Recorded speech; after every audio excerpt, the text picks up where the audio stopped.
We're going to look at how to take our first steps in creating spreadsheets in Google Sheets. The best way to access Google Sheets is by using the Google Drive tile on my Launchpad in Glow. When I click on this tile, it launches into my Drive. I'm going to go down to the New option and down to Google Sheets. I can choose between a blank spreadsheet or from a template. For this example, I'll use a blank spreadsheet. Google Sheets allows you to collect, sort, analyze, and manipulate data in meaningful ways with built-in formulas, formatting tools, and easy-to-create charts and graphs. Let's start by naming this sheet by clicking up into the box here and typing in my title. Google Sheets is a powerful data analysis tool. Let's enter some data, but first of all, I'm going to zoom in the sheet to make it easier to see. I can enter data by typing it in or copying and pasting it from another source. I can then highlight cells and format them. You can see these cells are already formatted as a percentage. I can also sort and filter my data by going up to the Filter View option here.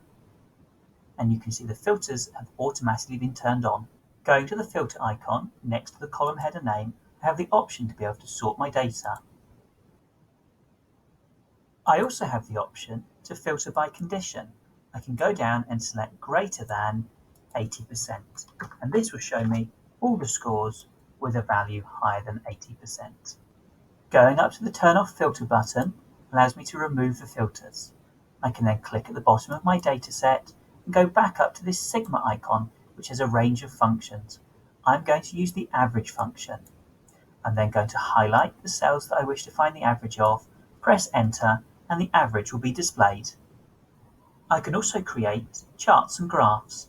Highlighting the data, I can go to the Insert and Charts option. Google Sheets has automatically created a bar chart for me. However, I could change this by going across the bar chart and having a column chart instead. I can close the chart editor and I can click into the chart to resize it and move it around Google Sheets. Once I'm happy with the position of the graph or chart, I go to the Share icon. This Share option allows me to share the sheet with particular individuals, to be viewers, commenters, or editors, be able to send copies of links, or set granular permission levels. Sheets allows multiple people to collaborate in real time. Changes and edits are instantaneous and everything is saved automatically. And remember, you can access the version history just here. This allows you to revert back to previous copies so nothing is ever lost. For more helpful information, check the links in the description. If you found this video useful, please share, like, and subscribe.